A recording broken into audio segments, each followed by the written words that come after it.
And good morning, ladies and gentlemen. Welcome into the Cam Rogers Show on this Monday morning, November 13th, 2017. Thanks so much for tuning into the program as we take you up until 11 o'clock Eastern Standard Time, as we always do.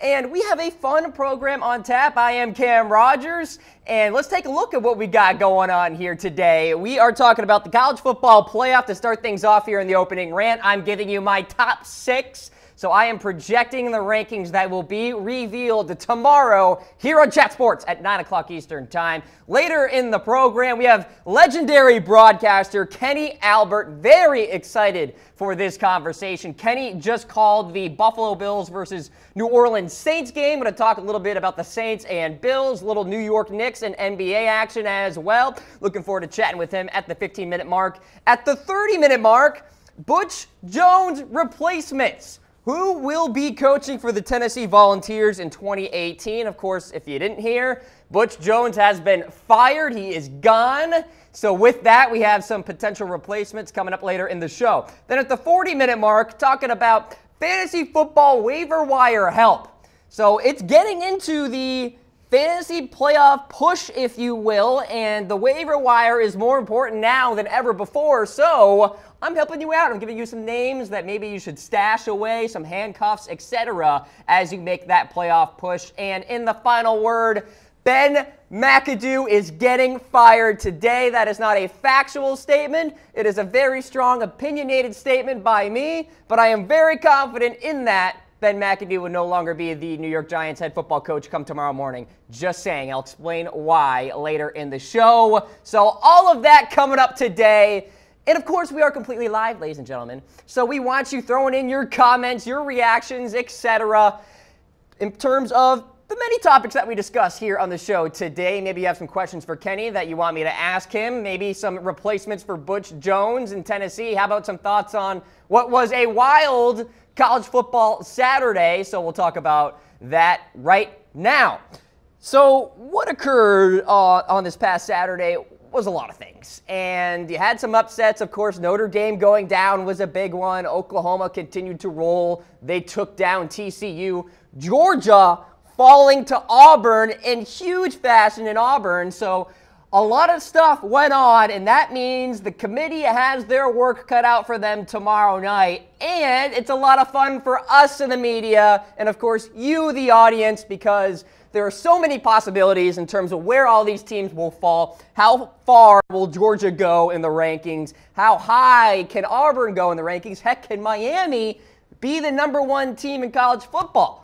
All of those questions will be answered tomorrow night, of course, right here on Chat Sports, as I said, 9 o'clock Eastern Time. Let's get into the rankings projection. So I am giving you my list of how I think the committee will rank all of these teams. I'll count you down from 6 to 1 here. Let's go with number 6. The Auburn Tigers, like I said, took down Georgia 40-17 on Saturday.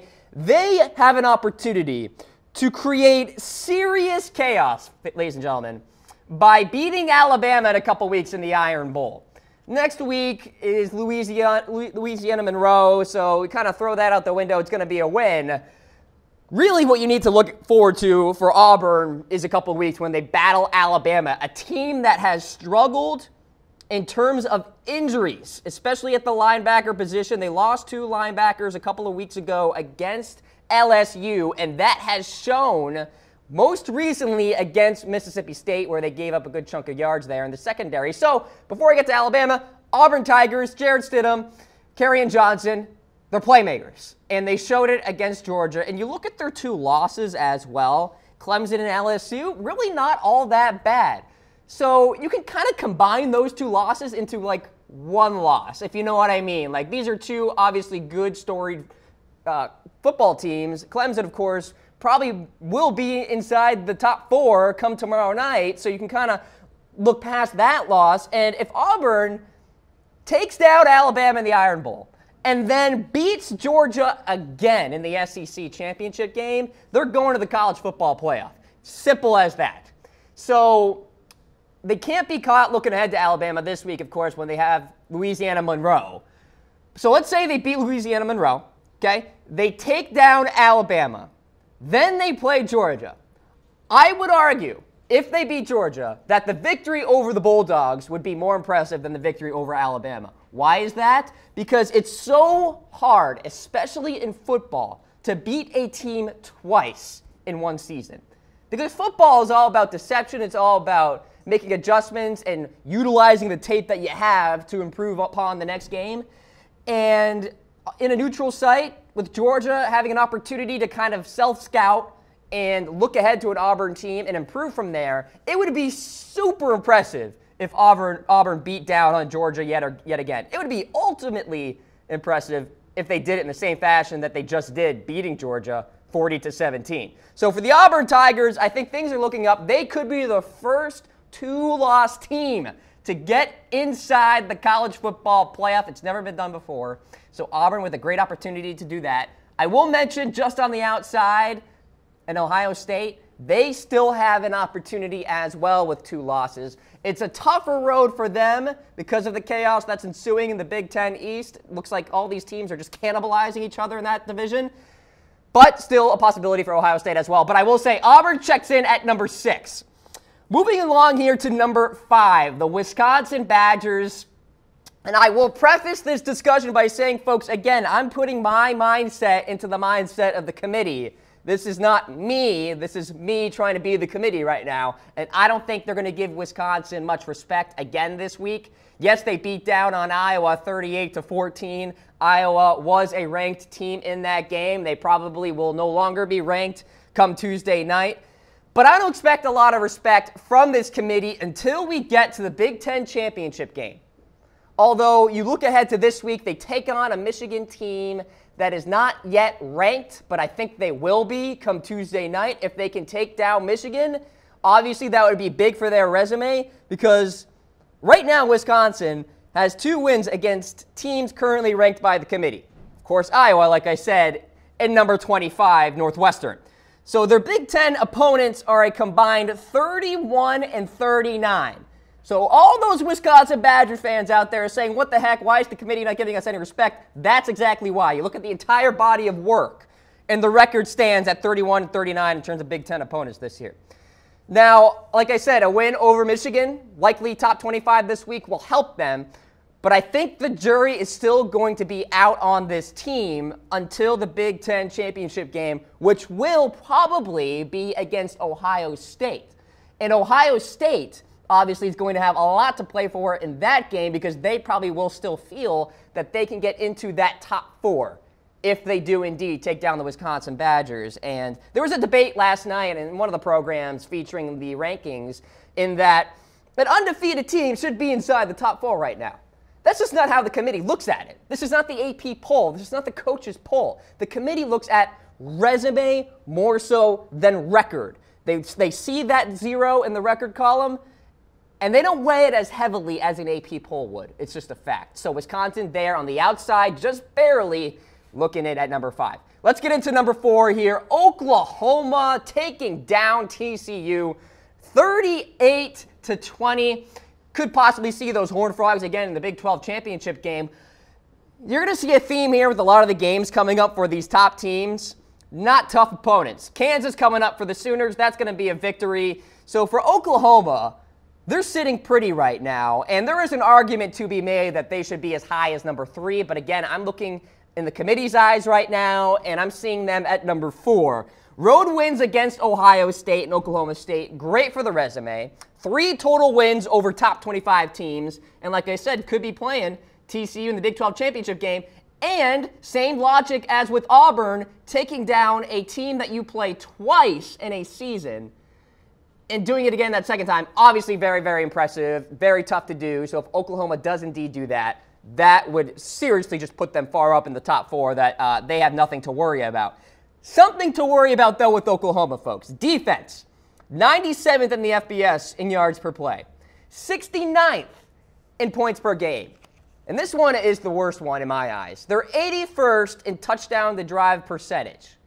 So they give up a good amount of touchdowns per drive on average, which is obviously alarming. But if you have a guy like Baker Mayfield who is essentially putting the team on his back right now and playing fantastically, and a big reason why he's in the top Heisman conversation, maybe you can kind of look past this defensive problem that Oklahoma Sooners have right now. So they are at number 4 in my projections. How about number 3? The Clemson Tigers. They beat Florida State 31-14. Really, nothing matters right now for Clemson until that ACC championship game when they take on the Miami Hurricanes. Up next, an FCS team in Citadel, so obviously you can just look past that. So Clemson is likely going to be playing Miami, and that is going to be, I think, the most important championship game throughout the entire college football season. You have two teams that are obviously playing very good football. Miami is turning the football over very well right now. Clemson, obviously, you know what they can do in that front seven. And you see that loss with Clemson against Syracuse. And you can obviously, and the committee can do this too, point to the Kelly Bryant injury as part of that reason why Clemson lost to Syracuse in the Carrier Dome. So I think the committee will be very forgiving with Clemson. I think the Tigers are in really good shape right now. They have an opportunity to perhaps get to a 2, maybe even a 1 if Alabama slips up down the road in the Iron Bowl against Alabama. You could see Clemson up at number 1 if they beat down on Miami pretty handedly in the ACC championship game. One thing of note with Clemson, and I think this is of note most importantly with the ACC championship game because I think it's going to be a very tight contest. Kicking has been a problem for the Clemson Tigers.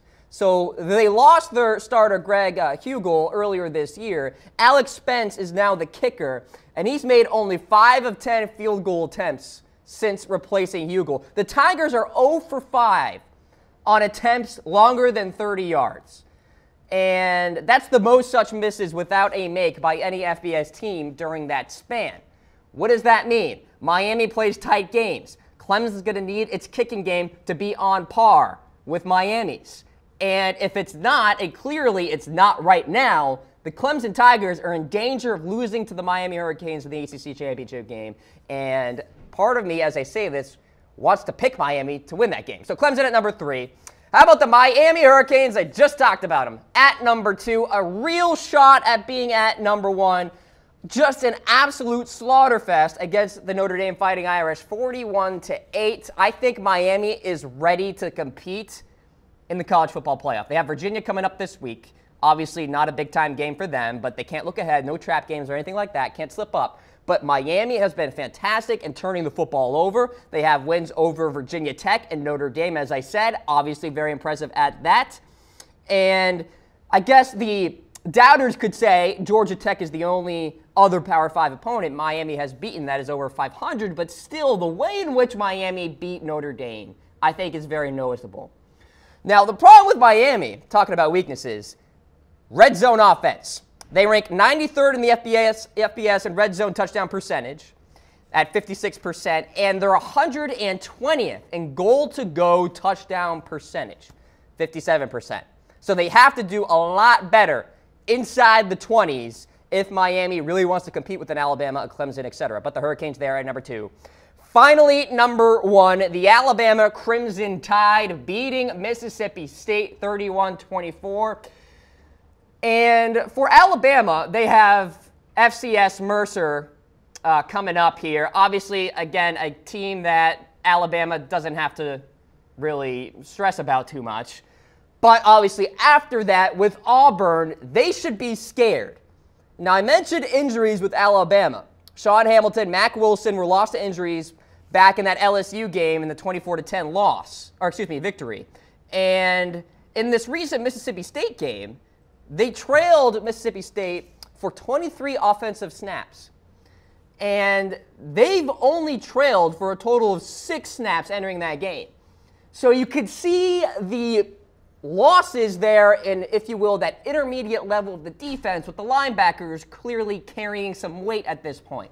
Will that show up when Jarrett Stidham and Kerryon Johnson take on the Crimson Tide in the Iron Bowl? Very possible, and we could see some serious chaos if Alabama were to lose that game. So Alabama checks in at number 1 in our college football rankings projections. We're going to hit a quick break here on the Cam Rogers Show. Coming up on the other side, we've got Kenny Albert on the line, and we're going to chat with him. Stick around. It's the Cam Rogers Show.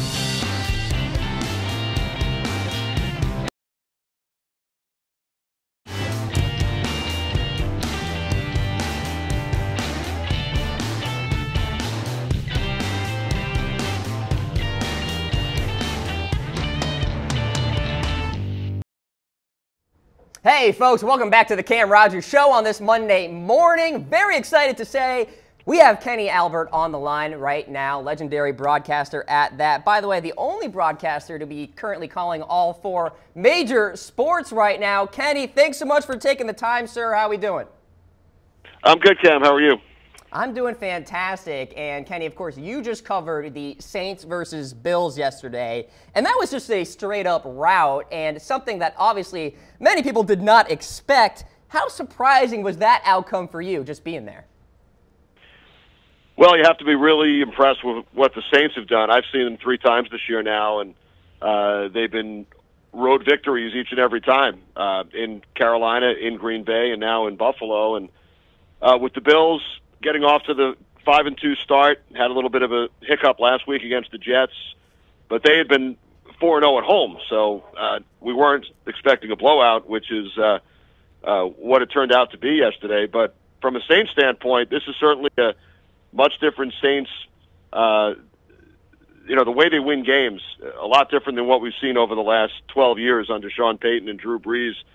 Yesterday, they set a franchise record with 6 rushing touchdowns. Their defense played great. The combination of Mark Ingram and Alvin Kamara, they each rushed for over 100 yards. So it was the run game and defense that did it for the Saints yesterday, and I'm not sure how often we've been able to say that over the last 12 years. You're absolutely right. All of a sudden, the Saints are a power run team right now, Kenny. We'll get to the Saints in a second, but I do want to start with the Bills here because obviously, as you said, big-time start for them, 5-2, best start since 2011. But that recent loss, Kenny, obviously is going to create a lot of doubters out there in the media world. And with you being there and seeing this Buffalo team, what exactly went wrong for them? And did you see some kind of loss of fight in them at the end of that game? No, not at all. I think you just have to give credit to the Saints. There's another team out there on the field, and they had an unbelievable day. The Bills put together a good opening drive. LaShawn McCoy had a 36-yard run, but after that, you have to give a lot of credit to the Saints defense for slowing down the Bills. They only had 4 first downs in the first half.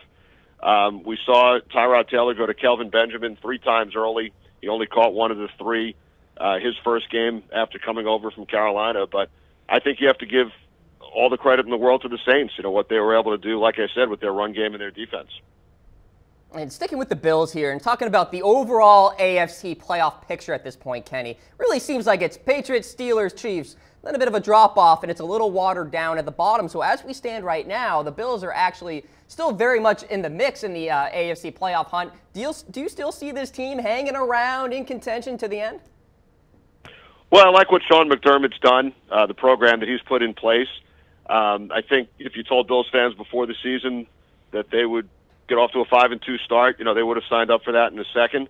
They have a tough schedule. They haven't played the Patriots yet. They have the Patriots twice in December. They have Miami twice in December. So, it'll be a big week this week to see if they can bounce back from the back-to-back losses to the Jets and the Saints.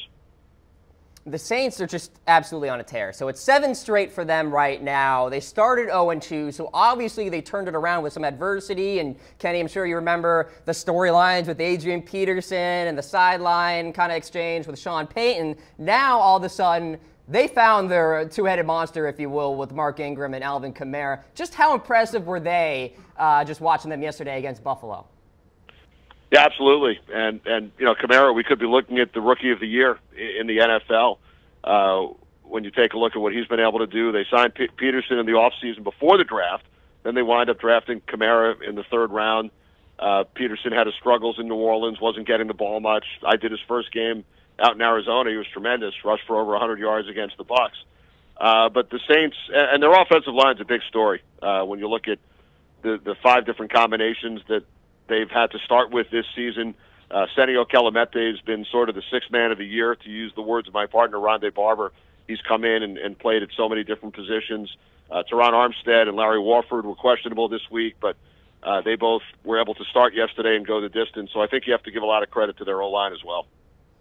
Armstead actually had a fantastic block on that Drew Brees rushing touchdown yesterday, and it's nice to see some offensive linemen getting some highlights of the shows this morning. Kenny, talking about the Saints in terms of projecting forward. So you have the Eagles in the NFC, you got the Vikings as well, both playing really good football. But for the Saints and their ceiling, Kenny, could you see them in the Super Bowl? You know, the teams you mentioned, I think you have to add the Rams to the mix. I saw them last week against the Giants. They've been on an incredible roll. The last 3 weeks, Cam, I've done the Eagles, the Rams, and the Saints, and they've outscored their opponents on average in those 3 games 44-12. So a lot could change. There are still 7 weeks left in the season. There's always a surprise team that comes out, during that last month, during December, and then perhaps goes on a roll. Obviously, you have some injury situations with the Packers, with Aaron Rodgers, and the Ezekiel Elliott situation in Dallas. But, right now I think you have to look at those teams that we mentioned, Philadelphia, the Rams, New Orleans, and Minnesota, at this point through 10 weeks as the cream of the crop in the NFC. Well, there's no doubt about it, and it should be a fun finish there in the NFC playoff hunt. Let's transition a little, Kenny, here to the hardwood. You've been covering the Knicks for quite some time, and I do want to get your initial reactions from what was that Carmelo Anthony trade to the Oklahoma City Thunder. I remember covering here at Chat Sports with the breaking news. What were your reactions when that went down?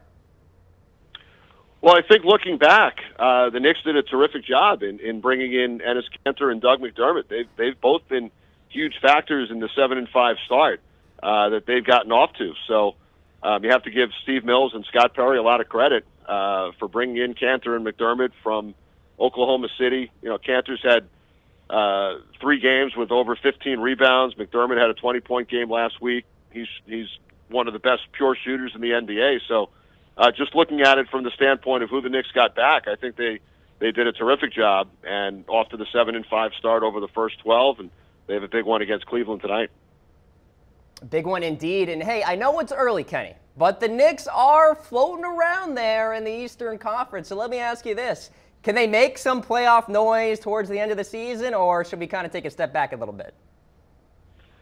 Well, it is only 12 games, like you said, but it certainly has been an exciting start, and Porzingis has obviously been the key, averaging over 30 points over his first 11 games. And as we continue to watch his development, you just have to marvel at what he's been able to do this season. He's taken over as the leader of this club, and his performances to this point, like I said, have been just incredible and a lot of fun to watch. And Kenny, doing some reading up on you, obviously, we do like to get to know our guests here on the Cam Rogers Show. And from what I understand, you started announcing at age 15, probably even earlier than that. So I do want to ask you, kind of as someone who always wanted to know what they wanted to do, were you in that same position where you were sold on becoming a broadcaster at a very young age? Oh, absolutely. I got a tape recorder when I was 5 from my parents for my birthday, and I set up my room like a TV studio, radio studio, and I would announce games off the television. And as you said, when I was 15, I started working games for Cox Cable on Long Island, thanks to a gentleman named Roy Menton. They came to my high school to film a girls' basketball game, and I volunteered to announce the game, and did over 100 games for them over the next 3 years, no matter what the sport, basketball, hockey, football, baseball, soccer, lacrosse. So I felt like I had a head start on other kids who wanted to do it in college because I had the 3 years of experience with Cox Cable during high school. Now, from what I understand, you actually played a little hockey back in the day at NYU, and I guess you scored the first goal in NYU Ice Hockey Club history. I got to ask you, is there a plaque for that somewhere at NYU right now, Kenny? Boy, you really did your research. I think you'd have to search long and hard for a plaque. That was the first year of the NYU club hockey team, and they've come a long way. They've won a couple of national championships at the club level over the last 5 or 6 years. Back then we played our games at midnight at the old Sky Rink on 33rd between 9th and 10th. But that was back in December '86 against the College of Staten Island. First goal. I didn't score many, but I did score the first. There you go. You can run away with that one. That's fantastic. Kenny Albert, ladies and gentlemen, joining the Cam Rogers Show here live. Kenny, what's coming up for you this week in the games that you're covering? Well, it starts with the Rangers and Blackhawks in Chicago on Wednesday, and that's always a lot of fun, calling games at United Center, and on to Toronto for the Knicks and the Raptors on Friday night, and then down to Houston for the Texans and the Cardinals on Sunday. He's a busy man, and he's one of the best in the industry. Kenny Albert joining the Cam Rogers Show here. Kenny, really appreciate the time and wish you all the best. Thanks a lot, Cam. Anytime. All right. Many thanks to Kenny Albert for jumping on the program here. Can you believe it? Goes from hockey to basketball to football. You got to love it. I mean, that's versatility right there. One of the best in the business. Love watching him call games. So Many thanks to him for coming on the Cam Rogers Show as we transition into the breaking news that went down yesterday. Butch Jones fired from the University of Tennessee. So I have a list of replacements for you all that maybe you should just think about. And I will preface this discussion with the fact that the first two are a little bit of a wild card, okay? Part of the wild card category here in my ranking. So if you go, what, who? Just, bear with me here, all right? We're having a little fun with this. So let's get to number 5 here. Kyle Whittingham, head coach of Utah. Look, I even put it in the graphic. Make no mistake, he is a wild card. Now, before I get into Whittingham here, the whole situation with Butch Jones is obviously tough, but he wasn't the worst coach in college football history. He actually had a decent record with his history at Tennessee, but when you want to look at the SEC and how much pressure there is on coaches to actually perform, and with the blowout loss to Missouri 50-17, with a team that, by the way, had their own coach on the hot seat for some time, it was time for Tennessee to go, or time for Butch Jones to go. And so, in the grand scheme of things, Butch was not that disappointing. He was, although, disappointing in the fact that Tennessee couldn't take that next step, right? They could not be a Mississippi State. They could not be an Alabama. And that was the problem with Butch Jones, so eventually they decided to fire him. Now, the Volunteers' next coach will be Tennessee's 5th head coach in the past 11 years. So that was after Tennessee only had 2 within 32 years. So all of a sudden, a lot of turnover here going on with the Volunteers. And one final point about Butch Jones, the recruiting. That was one of the problems that I really took out of this. So CBSSports.com did a really good article in terms of the recruiting by Butch Jones in 2013, 2014, 2015. And in 10 players that were ranked inside the top 100 in recruiting by 24/7 Sports, Jones hit on 3 of those best-case scenarios. So that's a 30% rate there. Nick Saban, meanwhile, with 32 players within that top 100 in those 3 years, he hit on 60%. So obviously the recruiting success was not there, was not up to snuff for Butch Jones. So that was really his undoing. So to the replacements here. Kyle Whittingham, he's actually had a fantastic run with Utah, has been a stalwart with that program, dating back a long time to 2004 when Utah was in the Mountain West and eventually moved on to the Pac-12 in 2011. You look at the recent performances, overall records, 9-4 in 2016, 10-3 in 2015. It was a conference division title for them in the South. So obviously good history. Now, the only problem is that Whittingham doesn't have a lot of ties to the Tennessee area, so that's why he's a bit of a wild card. He's a bit of an underdog compared to some of these other coaches. But 109 and 55 career coaching record. Whittingham is a guy we should actually kind of monitor here. He's not going to be as highly pursued as, say, a big headliner like a Jon Gruden, but still a name that we can kind of look out for that perhaps may get some interviews from other teams, who knows. And I'm hearing Gary Patterson is another name that perhaps could be a wild card in this coaching hunt. I don't have him on my list, but I do have Whittingham here because he is clearly a winner. And although Utah is just having an okay season right now, 5-5, I still really like the resume that Whittingham has. I like the experience, and 3 bowl game appearances the last 3 years, Las Vegas Bowl twice, Foster Farms last year.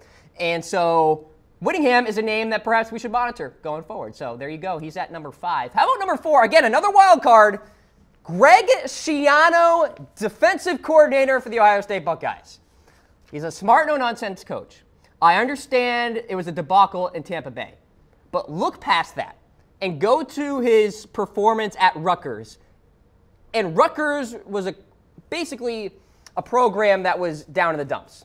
So when Greg Schiano first went to Rutgers, 2001, 2-9 overall record, 0-7 in conference. And this is the Big East Conference. And so they're, of course, in the Big Ten now. But 2002, 0-7 in conference. 2003, 2-5. You jump ahead to 2008, 5-2, 9-4 overall record in 2011. So Greg Schiano, you could argue, was a big reason why Rutgers turned around their program. And yeah, I understand now they're in the Big Ten and they're kind of a laughingstock, although they beat my Maryland Terrapins recently. Greg Schiano has been learning underneath Urban Meyer, the past recency. And that obviously cannot be understated because Urban Meyer, one of the best college football coaches right now, if not the best outside of Nick Saban. And so you can account for that. And Greg Schiano's experience. His coaching experience, I mean, you look from 2005 to 2011 at Rutgers, only missed one bowl game appearance. And in the ones that Rutgers actually made, they won 6 of them, or 5 of them, I should say. They lost 1. So obviously, Greg Schiano knows what it takes to create college football success. And I think he would be an interesting play in Tennessee. Now, again, obviously, he's probably happy with what he's doing right now in Ohio State, working underneath Urban Meyer, but you can't look past the fact that this guy is used to being a head football coach in college. Maybe he's working his way for that opportunity yet again. And I'm not hearing that Florida is highly pursuing this guy, so I think maybe Tennessee could really take a good look at Schiano and say, all right, maybe this is our guy. And again, please look past Tampa Bay because that was a debacle, and Tampa Bay had an awful roster, and that was just a mess. But Greg Schiano, I think, is a really intelligent guy. He's an X's and O's guy. Obviously, he could change the culture of Tennessee if he needs to. I still think the Volunteers play hard. Just Butch Jones has failed the recruiting and all that. I think Greg Schiano would be a much better recruiting guy, and he can kind of bring that experience from Ohio to Tennessee and lure some Ohio players over to Tennessee. Maybe it could go down. So Greg Schiano there at number 4. How about number 3 now? Dan Mullen. He's a name that has been thrown out there in the Florida circles. So obviously he's going to be highly recruited by the Gators organization, program, etc. So obviously something to monitor. But Dan Mullen, what can you say about him? Obviously, Mississippi State, a team that has been in a rough situation, being in the SEC West and playing against the likes of LSU and Alabama, etc. Only 2 losing seasons, though, in 8 years, which I think is very, very impressive. 68-45 in his coaching career. Has been coaching Mississippi State since 2009. And you look at the past seasons, he's made every bowl game coaching for Mississippi State. All the way, looking back to 2009, that's when the last time he did not take Mississippi State to a bowl game. So with that, used to success with this program. Offensive mindset is fantastic, and I think that would translate well into Tennessee. Obviously has a great recruiting background. So, and I put this at the final point in my graphic here, great way to escape the SEC West. What do I mean by that? You can get out of Alabama's hair. You can get out of LSU's hair. You can get away from all that, and you can dominate in the SEC East, eventually maybe, and then play in Alabama or in Auburn, etc., in the SEC championship game. So I think it's an opportunity for Dan Mullen to get out of there because Mississippi State has kind of played little brother to Alabama and Auburn sometimes too. So Dan Mullen can go over to the East, play against much worse competition in Missouri, in Vanderbilt, etc. And Mullen has an opportunity to be a legit coach in the SEC East. I think this is an opportunity for him that he may not be able to pass up. Again, there is a rival in the SEC East that is highly going after Dan Mullen too in Florida. So it might come down to money. Who knows?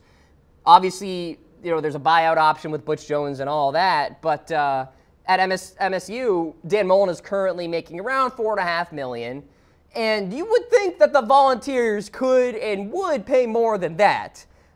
68-45 in his career at Mississippi State. And really, you look back to that recent game against Alabama, they gave the Crimson Tide all they could handle in Starkville. So obviously something to build upon with that. Mississippi State really had an opportunity to win that game at some points, kind of run away with it when they had the lead at one point, but still, despite the loss, obviously impressive that you compete with the Crimson Tide in the way in which they're playing football right now. And I think he deserves better, folks. I do. I think he deserves better than the SEC West and kind of being below those teams in Auburn and Alabama right now. So obviously Dan Mullen going to be highly sought after. So I see him going to a Florida or Tennessee. I think it's going to come down to those 2 opportunities. Definitely not a Nebraska or anything like that with Mike Riley probably getting fired too. But with that, Dan Mullen falling in at number 3. Getting into the crux here of my rankings, number 2, A TV analyst right now, Chip Kelly, former NFL coach, former college football coach as well, most notably Oregon with his fantastic record that he has there. So Chip Kelly is chilling right now, folks. He's, just analyzing football, getting paid to do it. But you look at the entire body of work that he has done in his career, he has so much coaching experience. It's hard for me to believe that Chip Kelly is ready to kind of hang it up in terms of his coaching tenure in college football. Last time he coached, Oregon, 2012, of course. And really fantastic performances for those Ducks. So you look at 2012, overall record, 12-1. Tied for first at the North in the Pac-12. 2011, 12-2, tied for first in the North again. 2010, 12-2. These are overall records. And then finally, you have to go back to 2009 for the first time that he lost more than one game at Oregon, 10-3 still. And we're, of course, incorporating bowl games and all that. So obviously, Chip Kelly is an analyst right now. He's employed by ESPN, but everybody has a price. And I have this question here at the bottom, and folks, maybe you want to weigh in the comments section because we are completely live. We'll throw up the comments as we see fit. Does Chip actually want to come back to college football? That's what it all comes down to, and that question will remain the same for the next potential coach that I get to at my number one replacement. But does he still have that hunger, that itch, that Brett Favre moment, if you will? Yes, I want to come back to coaching. Yes, I want to bring back a winning program to the Tennessee Volunteers. With so much pressure going on in that program, does Chip Kelly want to be underneath all of that? So we do have a weigh-in for you folks at home. Feel free to throw in your comments. Does Chip Kelly want to come back? It's a legit question, because I don't know. Many people wonder, did Jay Cutler want to go back to football? Was he just enjoying life and broadcasting? Obviously, he wanted to come back. He had a price. Adam Gase gave him that price, and boom, he came back. And now he's the quarterback of the Miami Dolphins. But there's the other side of the spectrum, right? Tony Romo. People were saying, oh, maybe he wants to come back. Maybe he'll have that itch. Clearly not. He's enjoying his life broadcasting with Jim Nantz for CBS. So you have two ends of it. Where does Chip Kelly fall in that spectrum? Is he closer to a Romo where he's satisfied where he's at? Or is he closer to a Jay Cutler where, okay, give me a blank check and let's talk? So Chip Kelly, obviously a name we should monitor, a big ticket name for sure. Everybody knows who that guy is. So he falls in there at my number 2. Finally, the number 1 coach who I have on my list to replace Butch Jones, Mr. Jon Gruden, TV analyst for ESPN as well. He's a fantastic color commentator for Monday Night Football. And, of course, a former NFL coach for the Tampa Bay Buccaneers. It's been a while, though, guys. It's been a while. It's been since 2008, the last time he actually coached a team. And, of course, it was those Tampa Bay Buccaneers, 2002 to 2008. Most notably that Super Bowl back in the day when he won against the Oakland Raiders. A fantastic resume. The guy is an X's and O's genius. And if you want to look for something to cling on, if you're a Volunteers fan out there, he was a Tennessee graduate assistant back in the day. Ended up marrying who was a Tennessee cheerleader back in the day too. So he has that Tennessee Volunteer blood in him, if you will. And you watch Jon Gruden on Monday Night Football and in the Gruden QB camp, in the draft coverage as well. You see that energy, and I see it in his eyes. He has that look that I want to be a coach again. And I think that although it has been so long, he's just waiting for that prime opportunity to become one again. And Monday Night Football is going on tonight, Miami Dolphins, Carolina Panthers, folks. I want you to watch. Here's your homework for tonight on the Cam Rogers Show. Watch the game tonight and listen to Jon Gruden and the passion that he has. This is a Miami Dolphins, Carolina Panthers game that probably won't be all that exciting. It's probably going to be a 20-16 type of score. But at the same time, Jon Gruden is going to sound like he's having the time of his life talking about football. Now, whether or not that means he wants to stay with ESPN or if it means he wants to be a coach again, it's hard for me to say, definitively at least. But I will say this. It sounds to me like he wants to return to the ranks of becoming a coach again. So there's your homework, especially when they do the cutaways to Sean McDonough and Jon Gruden in the broadcast booth. Look at the passion in Jon Gruden. It's there. You see it. And I think he wants to translate that to a head coaching position yet again. So obviously, most of Jon Gruden's resume falls in line with NFL teams, Buccaneers, Raiders, Eagles, Packers, etc. But still, this could be an opportunity that Gruden can't pass up.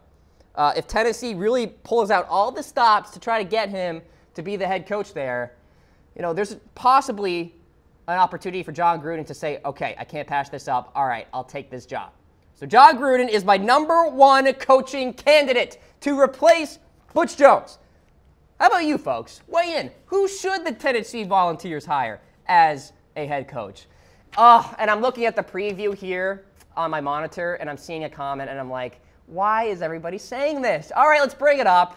I'm seeing Les Miles as a comment right now as perhaps an opportunity to replace Butch Jones, or maybe that was a previous comment. Let's bring in another comment here. Brandon saying he gets paid $4 million a year now to work 1 day a week. It's true, but still, if you have that itch, Brandon, and if you still have that passion to come back, it's hard to fight against that. But by the way, I think he works more than 1 day a week, but I digress. It takes a lot of prep to get ready for Monday Night Football, and he does the QB camp and all that. But still, if he has that passion, hey, who knows what could happen. James chiming in, NFL maybe, but if anything, Chip would go to Florida. Now, the recruiting opportunity in Florida obviously is very high. I mean, the Sunshine State, you can get fantastic talent from there. So maybe Florida could devote some resources to Chip Kelly. But, James, I think they're really going to go after Dan Mullen, and in that process, that could pave an opportunity for Tennessee to look ahead to Chip Kelly.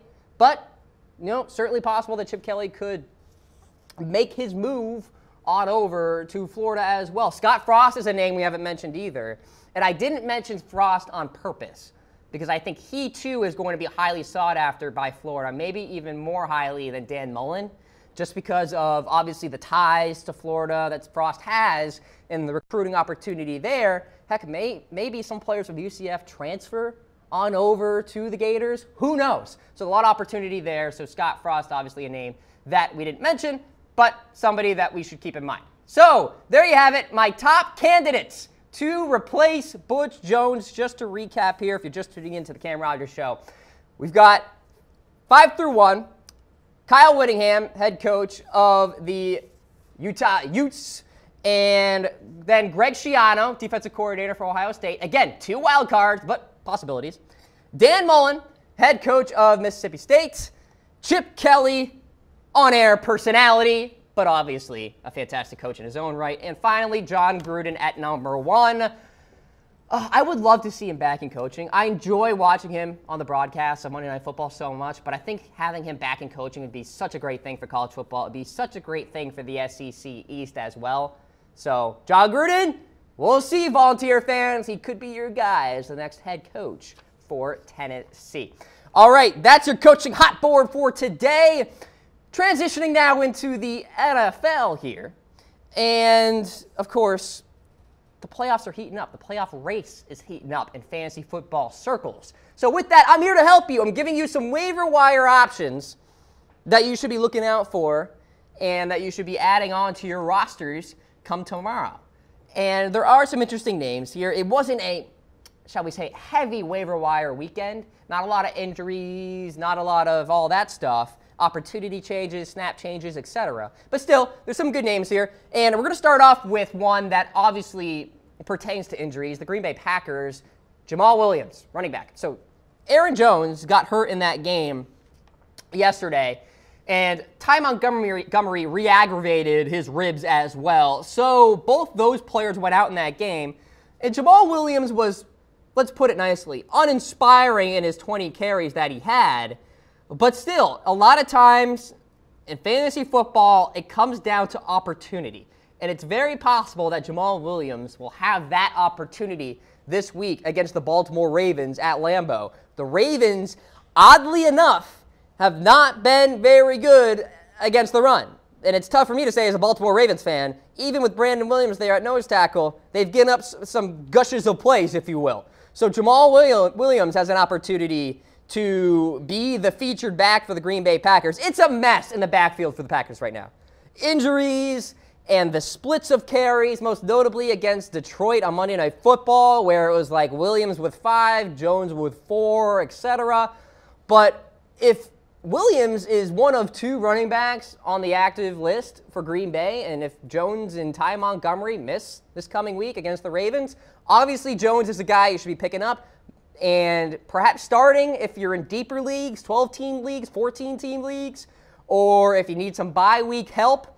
So Jamal Williams is going to be a featured back if indeed Jones and Montgomery miss this week, because I don't think Green Bay has a lot of faith in Brett Hundley right now at quarterback. I think it's clear Green Bay wants to run the football. They ran the football a lot yesterday against the Chicago Bears, and the Bears have a good front 7 at that. So maybe you can kind of cut Jamal Williams some slack with his lack of yardage yesterday. And so I think Jamal Williams is a guy that you guys should really look out for. Daily fantasy, too. Talking about DraftKings, FanDuel, etc. He could be a nice, sneaky play, a cheap play in daily fantasy circles as well, playing against a Baltimore Ravens team that has struggled on the ground. So in this player card, if you will, it's more about opportunity than ability here. So take that opportunity. Go ahead and get Jamal Williams. Next name here. How about Austin Ekeler? Now, this is more about handcuff potential. And Ekeler, of course, running back for the Los Angeles Chargers. Look, make no mistake. Melvin Gordon is the guy right now for those Chargers. But he was limited some against the Jacksonville Jaguars yesterday. And the Jaguars have been pretty darn bad against the run. That was just kind of a weird game where both front 7s have been really bad against the run, yet they still stopped 2 of the premier runners in the league, and Melvin Gordon and Leonard Fournette. I don't know how the heck that went down, the craziness of the NFL. So maybe it was just a crazy game. But still, if Melvin Gordon re-aggravates that foot injury that he had a couple of weeks ago, and you have Austin Ekeler there on your roster as a handcuff option, so this is a must-add for Gordon owners, obviously that'll pan out well for you. 15 touches, 45 rushing yards, 77 receiving yesterday. Broke a lot of tackles, too, against the Jaguars. I was watching this game intently yesterday in my film study, and I saw a lot of good things from Ekeler in that football game. And so he almost brought a little more of a spark than, say, a Melvin Gordon did. So I like Ekeler a lot here, especially for Gordon owners. I'm a Gordon owner. I'm going to put in a claim for this guy. Deeper leagues, maybe PPR leagues, perhaps there's some opportunity there for you to stash him and throw him in the flex spot if need be. So Austin Ekeler falls in there as a top pickup in my fantasy waiver wire. Next one is a tight end, Garrett Selleck. And let's face it, folks, the tight end position has been a mess this year. It is so shallow, you'd think you were in like the kiddie pool because it's been absolutely awful. I mean, when you look at the names like Austin Seferian-Jenkins being a top tight end right now, and Evan Engram, obviously a great talent in his own right, sure. But Gronkowski, he hasn't really returned on that investment that a lot of drafters have had. So go ahead and stash this guy. Garrett Selleck, couple of reasons. Number one, George Kittle has been dealing with a knee injury, the other tight end there for San Francisco. And so with that, Garrett Selleck is going to see more opportunities in the offensive sets for San Francisco. And point number two, Jimmy Garoppolo. Now, Jay Glazer of Fox Sports yesterday said that Jimmy Garoppolo could be returning within the next couple of weeks, perhaps within the next week. So with that, you have a very capable quarterback in Garoppolo. And by the way, C.J. Beathard played a good game against the Giants yesterday, but the Giants didn't make it off the plane in San Francisco. Like, they didn't show up to that game. So I'm not really buying too much into C.J. Beathard. And so Jimmy Garoppolo, obviously much more capable of creating more opportunities for Garrett Selleck. And I put outburst in the graphic here in quotes about his fantasy performance yesterday, 12.7 points. This is all relative to the tight end position. If you get, rounded up, 13 points as a tight end in fantasy, that's a pretty darn good day. That's a top 5 day, usually for tight ends. So it's an outburst relative to that position. And obviously saw more opportunity with George Kittle out, first game with more than one reception. And so if you have a Jordan Reed out there, a Delaney Walker who's been dealing with injuries as well, and you want to go ahead and grab Garrett Selleck, I think there's some opportunity there for some good fantasy points.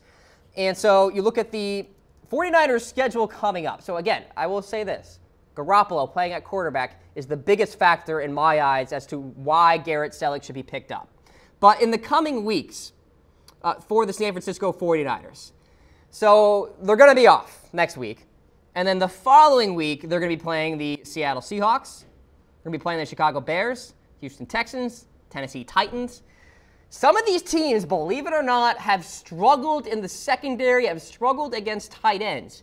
The Seahawks have struggled mightily in the secondary, and they're now going to be without Richard Sherman. They could be without Earl Thomas again.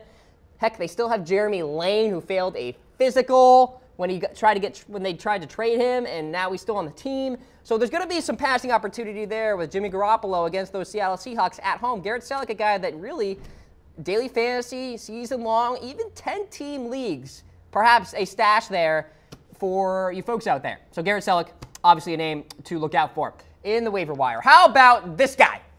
Now, if he just stops with the unsportsmanlike penalties, and I'm talking about the entire Chargers team here, Marquise Lee, wide receiver for those Jaguars, caught 6 of 11 targets against the Chargers yesterday, and I'm talking about the unsportsmanlike conduct because it was ridiculous. So what happened was there was a penalty or something, or maybe it was an incomplete pass. I forget exactly what the play was, but it was a penalty. Marquise Lee did some silly dance in the end zone because he thought there was a penalty, actually.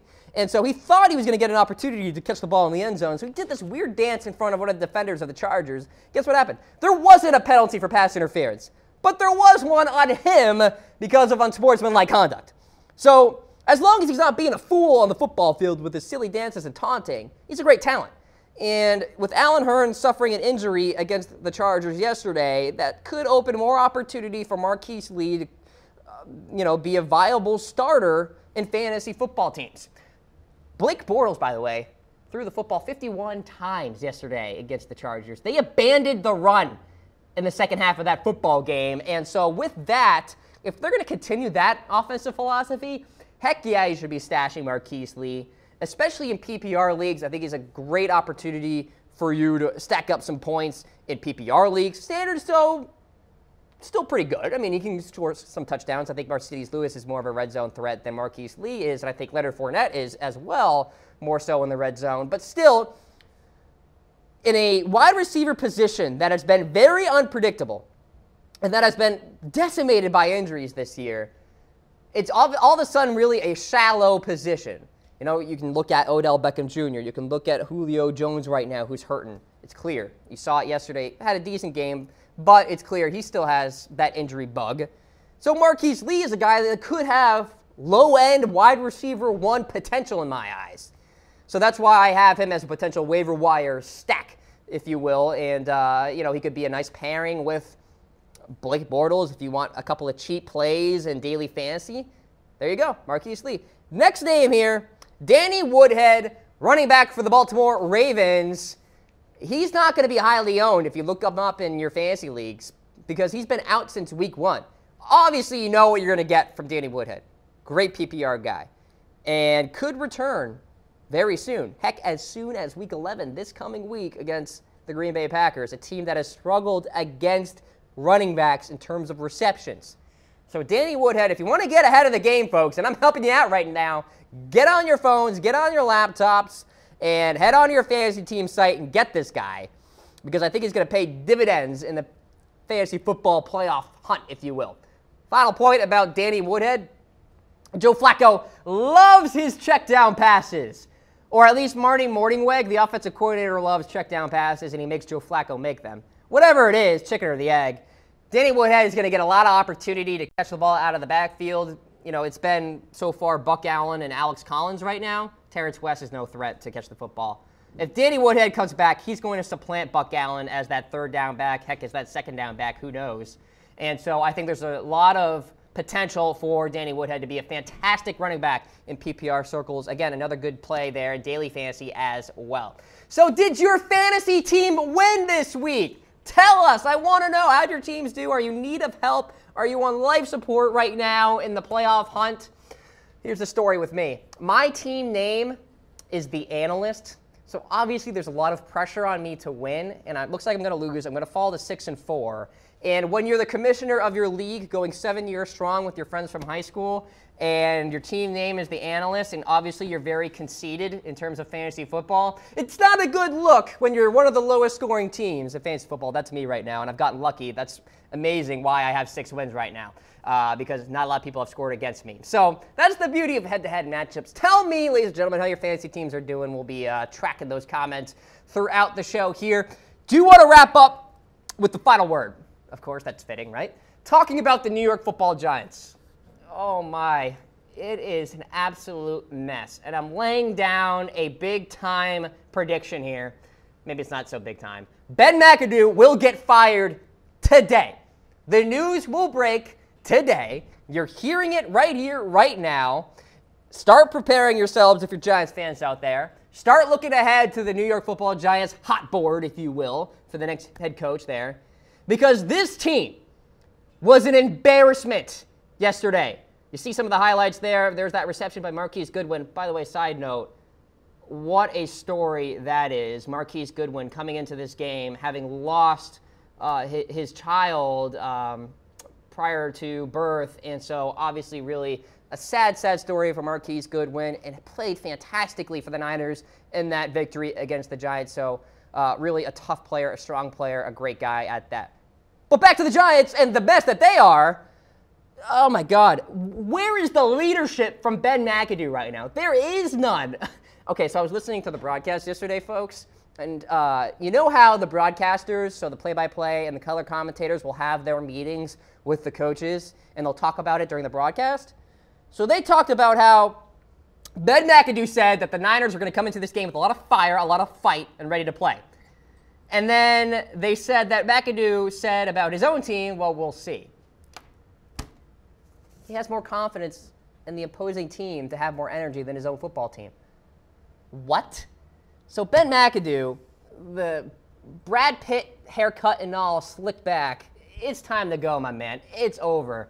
And so I think he's going to be fired at some point today. And I think at some point you got to look ahead, because Ben McAdoo, compared to Tom Coughlin, is so passive-aggressive, and the anonymous reports coming out from the players saying that Ben McAdoo would be the kind of guy to walk by you if you're doing something wrong and then fine you for it later. That's bad. You don't want that as a coach. You want a Tom Coughlin type of coach that says, hey, you, pay attention to film study, all right? Get off your phone, whatever it may be. You want a guy that's going to get in your face, and obviously not overbearing, but you respect that coach if he does that, because you know that he's doing it out of the best of your own ability.